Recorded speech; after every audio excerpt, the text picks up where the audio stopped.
अस्सलाम वालेकुम दोस्तों, शाहिद चौधरी ऑफिशियल में खुश आमदीद।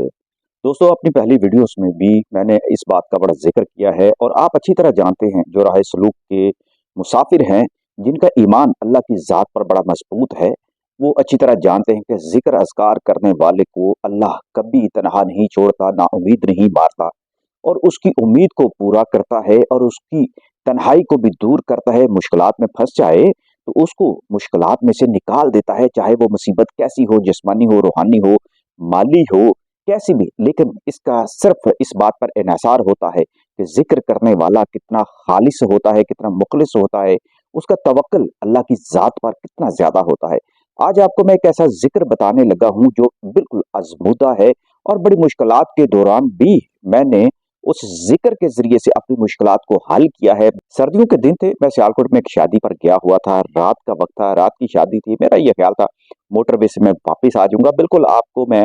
ये जनवरी का ये वाक़या सुना रहा हूँ। इसी जनवरी में मेरे साथ एक वाक़या जो बीता है, ये वाक़या जो मैं आपको सुनाने इसलिए लगा हूँ कि हम इंसान हैं, बड़े कमज़ोर हैं, नाउम्मीद हो जाते हैं और खुद को बड़ा लाचार और बेबस महसूस करने लगते हैं। यही इंसान की सबसे बड़ी कमज़ोरी है कि जो बार-बार उसको गुमराह भी कर देती है। चूँकि इंसान हैं, इसलिए ये हमारे साथ ख़ताएँ जो हैं, ये साथ-साथ चलती रहती हैं, लेकिन साथ हमारा ईमान हमें मज़बूत करता रहता है। कोई न कहीं हमें दिलासा मिल जाता है, तो हम दोबारा से उस अपनी ईमानी कैफ़ियत की तरफ आ जाते हैं और अल्लाह की तरफ रुजू कर लेते हैं। मैं आपको बता रहा होती है सियालकोट लाहौर मोटरवे पर अक्सर रात को धुंध हो जाती है। 7 बजे के बाद अमूमन बंद भी कर दिया जाता था मोटरवे को। मैंने जब ये देखा कि मुझे चूँकि वापस जाना है और रात का खाना जो है, वलीमा जो है उधर, उसमें टाइम बहुत ज़्यादा लग जाएगा। मैंने ये इरादा कर लिया कि मैं 8 बजे निकल जाता हूँ, क्योंकि 7 बजे के बाद तो अमूमन ये मोटरवे बंद हो जाया करती थी। मैंने बाहर देखा तो धुंध के आसार बहुत कम थे और मुझे वहाँ दोस्तों ने मशवरा दिया, बताया कि नहीं, 10 बजे के बाद धुंध होती है, आप आराम से जाएँ, वलीमा खा के जाएँ। लेकिन मुझे ये था कि मुझे वापस जाना है, मुझे 2-3 ऐसे काम थे जिसकी वजह से मेरा रात को ही से लाहौर पहुँचना बड़ा ज़रूरी था। मैं मोटरवे पे जब चढ़ा तो मुझे जब उन्होंने मोटरवे के अमले से मैंने जब पूछा कि क्या इस वक़्त मोटरवे क्लियर है? तो मेरी तरफ देख के कहने लगे कि हाँ, बिल्कुल क्लियर है। आप जाएँ, बेखौफ होके जाएँ। और मैंने देखा कि जब मैं वहाँ पर टोल प्लाज़ा से जब गुज़र रहा था तो धुंध के बिल्कुल कोई आसार नहीं थे। मैं वहाँ से निकला, अभी मैं कोई 1-2 किलोमीटर के फासले पर गया होऊँगा कि अचानक मुझे धुंध का सामना करना पड़ गया। जो मैंने सब सोचा कि धुंध का भी टाइम है और ये मोटरवे इतनी लंबी नहीं है, इतना टाइम मुझे मार्जिन मिल जाएगा, मैं निकल जाऊँगा। ये एक इंसान का यही एक यकीन होता है कि जो वो ऐसे काम कर गुज़रता है, ऐसे फैसले करता है और लगा रहता है अपने कामों में। मैं बहरहाल अल्लाह का नाम लिया, तस्बीहात तो ज़ाहिर है एक सफ़र के दौरान मेरा सबसे बड़ा एक मशग़ला भी होता है और मेरे लिए मसरूफ़ियत का भी यही एक तरीका होता है कि ड्राइविंग के साथ मैं तस्बीहात करता रहता हूँ। मैंने जब आगे जाना शुरू किया तो धुंध गहरी होती जा रही थी। मेरे आगे हालात ऐसे हुए कि एक आध गाड़ी तो मुझे नज़र आई जो मेरे आगे जा रही थी। उसकी रोशनी मुझे मदद देती थी, मैं उसके पीछे-पीछे जा रहा था और ऐसा ही होता है जब आप धुंध में जा रहे होते हैं, आगे कोई गाड़ी होती है, उसके पीछे आप गाड़ी लगा लेते हैं, तो बड़े आराम से आप ज़रा थोड़ी-सी स्पीड कम करके आप चलते रहते हैं। अब ऐसा हुआ, ज्यों-ज्यों मैं आगे जा रहा था, धुंध गहरी होती जा रही थी और हालात ऐसे आ गए कि मेरे आगे जाने वाली गाड़ी जो थी 20 मीटर के बाद बिल्कुल गायब हो जाती थी और मैंने देखा कि दाएँ-बाएँ जो धुंध है वो बहुत ज़्यादा हो चुकी है और हालात इतने बदतर होने लगे कि बिल्कुल स्क्रीन भी जो थी बिल्कुल बंद होने आ गई कि मैं ये नहीं समझ पा रहा था कि मैं आगे का मंज़र कैसे देखूँ? तो ज़ाहिर है उसके लिए धुंध को अंदर से शीशे की मदद से आपने जब ख़त्म करना होता है कि आपका शीशा जो है, बाहर से जो मिरर है, वो क्लियर हो जाए, तो आप हल्का-सा एसी भी लगाते हैं, साथ हीटर भी चलाते हैं, जिसकी हीट की वजह से धुंध जो है आपकी स्क्रीन पर नहीं आती, जमती नहीं है और आपको सामने का मंज़र जो है वो नज़र आना शुरू हो जाता है और आप चलते रहते हैं। दोस्तों, आप यकीन करें कि पहले गियर पर मुझे ये गाड़ी चलानी पड़ रही थी और 20 फुट के बाद मुझे कुछ नज़र नहीं आ रहा था। ऐसा लगता था जैसे मेरी गाड़ी जो है धुंध के बादलों के अंदर जो है वो चल रही है, ना दाएँ-बाएँ मुझे कुछ नज़र नहीं आ रहा था। और बतौर एक इंसान कमज़ोर तो हम होते हैं, मेरे दिल में बड़े वसवसे भी उस वक़्त आए कि मैं क्या करूँ? ज़िक्र-अज़कार भी कर रहा था, दुआ भी कर रहा था, लेकिन मुझे ऐसा था कि कोई ऐसा सहारा मिल जाए, आगे कोई ऐसी बड़ी गाड़ी आ जाए जिसकी रोशनी में मैं चलता रहूँ। चलता रहा, दुआएँ करता रहा, यकायक मुझे याद आया कि कुछ बरसों से मुझे एक ख्वाब आ रहा है। वो ख्वाब कुछ ऐसे था कि मरी में मैं जब ऊँची पहाड़ी पर जाता हूँ, ऊँची सड़क पर जाता हूँ, तो वहाँ इतने बादल होते हैं, इतनी धुंध होती है, कोई चीज़ मुझे नज़र नहीं आती और वहाँ पर मेरी बहुत ज़्यादा परेशानी के आलम में हालत जो है वो ख़राब होने लगती है। तो मुझे फिर एक आवाज़ किसी की बड़ी मेहरबान सुनाई देती है और वो मुझे कहते हैं, "तुम ये पढ़ो और आगे चलते जाओ।" मैंने उनकी हिदायत पर ऐसे अमल किया कि दुरूद पाक पढ़ा और उसके बाद जो उन्होंने मुझे ज़िक्र दिया कि वो पढ़ो, वो ज़िक्र मैं पहले किया करता था, हामी ला युनसारून। ये वो ज़िक्र है जो बड़ी-बड़ी मुसीबतों को टाल देता है। लेकिन चूँकि हम और बहुत सारे ज़िक्र करते रहते हैं, तो इस ज़िक्र को मैंने छोड़ा हुआ था, एक अरसा हो गया था, मुझे आवाज़ आई ख्वाब के अंदर कि इसका ज़िक्र शुरू करो। आप यकीन करें, उस ख्वाब के अंदर मैंने वो ज़िक्र शुरू किया, उसके बाद मेरी कैफ़ियत बदल गई, माहौल सारा साफ़ हो गया, मतला साफ़ हो गया और मैं वहाँ से मुश्किलात में से निकल आया।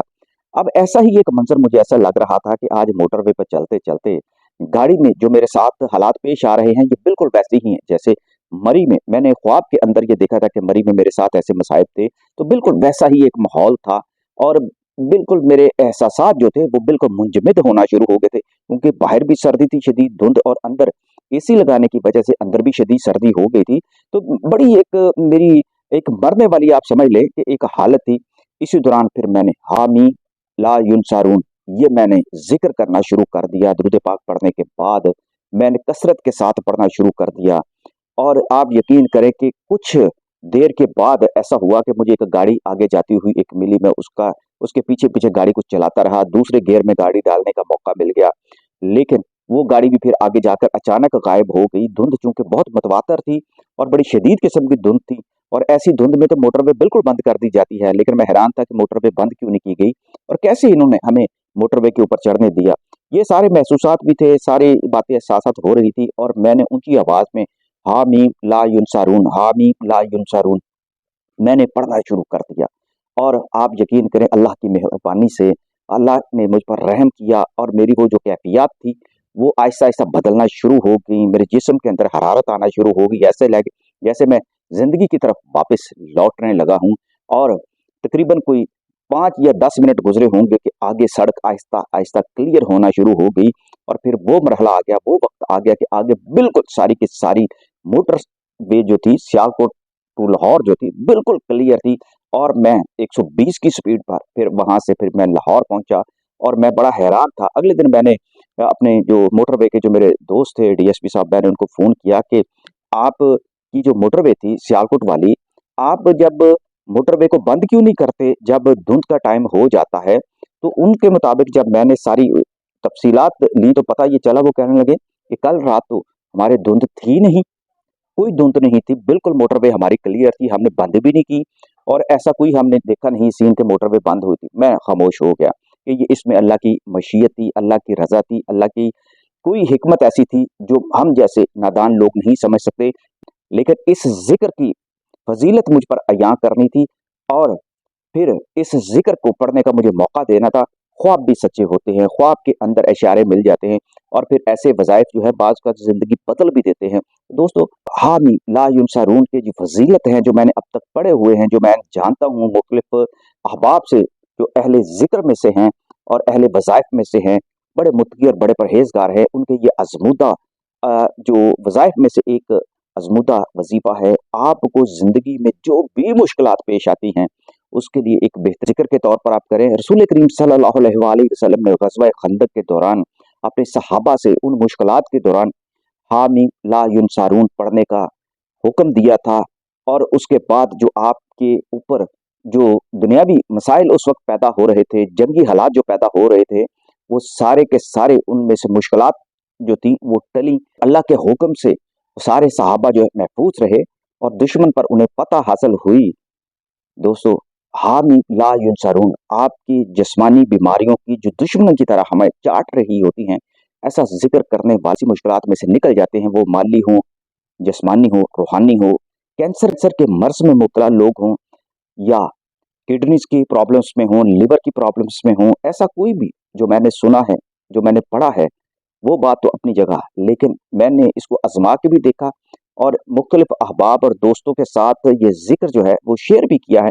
तो उसके मैंने फ़वाइद ही देखे हैं। तो आप भी अपने आप को जब भी किसी किस्म की भी मुश्किल में देखें तो हामी ला युनसारून खुला पड़ा करें, बेतहाशा पड़ा करें और ये ना कहें कि अभी जो है इस ज़िक्र की फ़ज़ीलत की बदौलत और इसके असरात की बदौलत जो है आप पर करामात का जो है ज़हूर होना शुरू हो जाए और आपकी मुश्किलात जो है वो टलना शुरू हो जाएँ। तो एक वक़्त होता है, जो ज़िक्र आपका पक्का होता है, आपका रूहानी जो ऑरा है वो मज़बूत होना शुरू हो जाता है और उसकी बरक़ात जो है वो बढ़ती चली जाती हैं और आपका तवक्कुल जो है वो मज़बूत से मज़बूत हो जाता है, ईमान आपका मज़बूत हो जाता है। जब तवक्कुल और ईमान आपका मज़बूत होता है, तो फिर ऐसे वज़ाइफ से करामात का ज़हूर मामूल बन जाता है।